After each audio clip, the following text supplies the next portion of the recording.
BSc part third maths honours के paper fourth mathematical statistics में हम प्रोबेबिलिटी थ्योरी प्रायिकता सिद्धांत का अध्ययन कर रहे हैं। इसमें अभी तक हम प्रायिकता की गणितीय परिभाषा को परिभाषित कर चुके हैं। इस पर आधारित कुछ सिंपल क्वेश्चंस को सॉल्व कर चुके हैं और एक थ्योरम प्रूफ कर चुके हैं जिसको हम प्रायिकता का योग प्रमेय एडिशन थ्योरम ऑफ प्रोबेबिलिटी कहते हैं। आज हम एक और थ्योरम प्रूफ करेंगे जिसको प्रायिकता का गुणन प्रमेय मल्टीप्लिकेशन थ्योरम ऑफ प्रोबेबिलिटी या मिश्र प्रायिकता का प्रमेय कहते हैं। प्रायिकता के योग प्रमेय में हमने किसी ट्रायल के लिए कुछ घटनाओं में से किसी एक घटना के घटित होने की प्रायिकता को परिभाषित किया था या किस तरह से तय करते हैं उसके लिए एक फॉर्मूला बताया था। जबकि प्रायिकता के गुणन प्रमेय में हम किन्हीं दो घटनाओं या एक से ज़्यादा घटनाओं के एक साथ घटित होने की प्रायिकता को बताते हैं।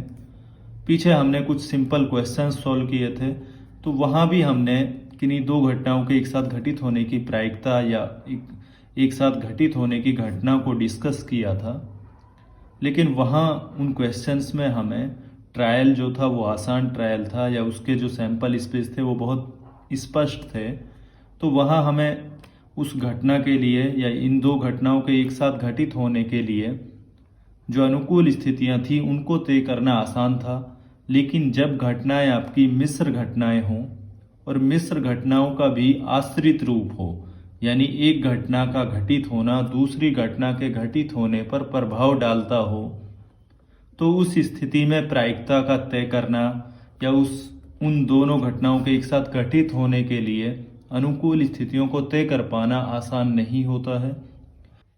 अतः जब घटनाएं आश्रित घटनाएं हों तो हम एक शब्द यूज करते हैं जिसको से प्रतिबंध प्रायिकता कहते हैं। तो किसी घटना बी की से प्रतिबंध प्रायिकता का अर्थ यह है कि जब घटना ए घटित हो चुकी हो उसके बाद बी घटना की प्रायिकता बी की कंडीशनल प्रोबेबिलिटी कहलाती है, से प्रतिबंध प्रायिकता कहलाती है। इसी प्रकार से घटना ए की से प्रतिबंध प्रायिकता का अर्थ यह है कि जब घटना बी घटित हो चुकी है तो उसके बाद ए की जो प्रायिकता होगी वो घटना ए की कंडीशनल प्रोबेबिलिटी कहलाएगी। तो जब मिश्र घटनाओं के केस में मिश्र घटनाओं का भी आश्रित रूप हो, उस स्थिति में प्रायिकता के गुणन प्रमेय का जो स्टेटमेंट होता है वो ये होता है कि कोई दो घटनाएं ए तथा बी के एक साथ घटित होने की प्रायिकता ए की प्रायिकता और बी की से प्रतिबंध प्रायिकता कंडीशनल प्रोबेबिलिटी के गुणनफल के बराबर होती है। इसको मैथमेटिकली हम इस तरह से डिफाइन करते हैं कि ए तथा बी के एक साथ घटित होने की प्रायिकता ए की प्रायिकता इंटू बी की से प्रतिबंध प्रायिकता के बराबर होती है। ये तब होती है जब घटना ए पहले घटित हो रही हो, जबकि यदि घटना बी पहले घटित हो रही हो तो ए बी की प्रायिकता, या मैं कह सकता हूं कि घटना ए तथा घटना बी के एक साथ घटित होने की प्रायिकता बराबर होती है बी घटना की प्रायिकता इंटू घटना ए की से प्रतिबंध प्रायिकता घटना ए की कंडीशनल प्रोबेबिलिटी के बराबर होती है।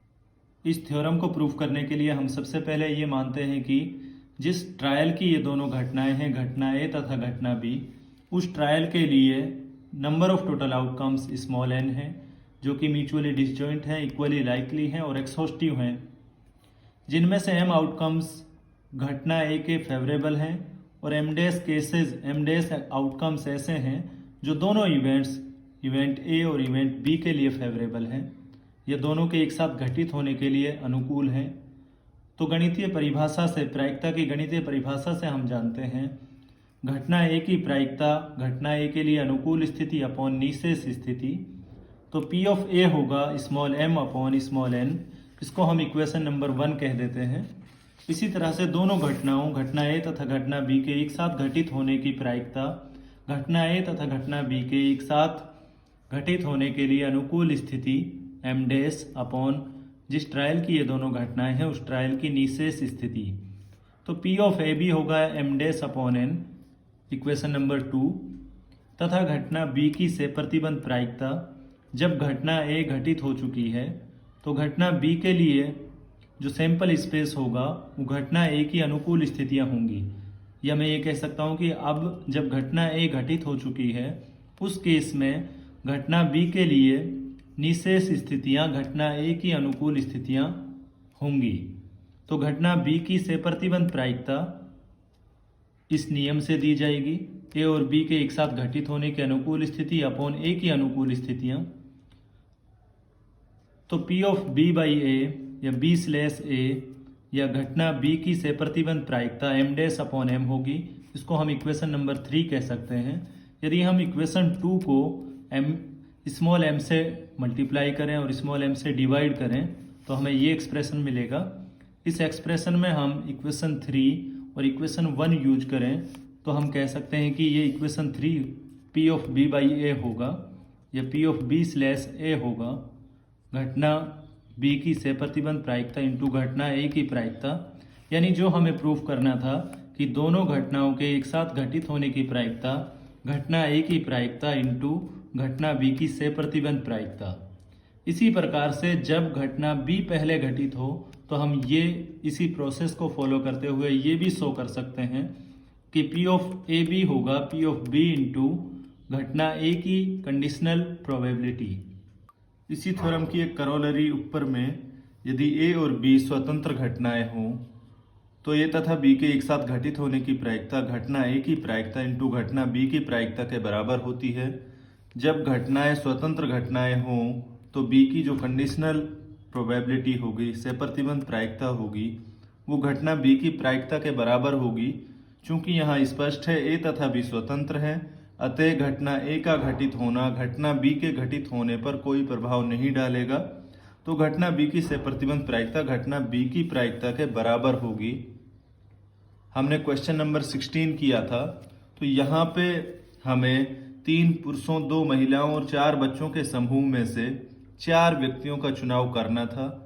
इनमें से ठीक 2 बच्चे होने की प्रायिकता ज्ञात करनी थी, यानी हमें 2 बच्चों को चुनाव करना था, जबकि 2 व्यक्तियों का चुनाव हम 3 पुरुषों और 2 महिलाओं में से कर सकते हैं।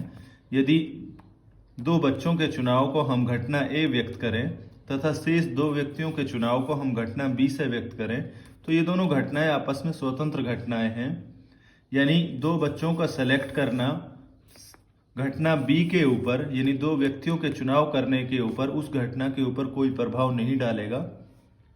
तो उसकी जो प्रायिकता होगी वो तब भी वही होगी, घटना ए घटित होने के बाद भी से प्रतिबंध प्रायिकता घटना बी की प्रायिकता के बराबर ही होगी, यानी 5C2 अनुकूल स्थितियां ही मिलेंगी जब ये घटना घटित हो चुकी हो।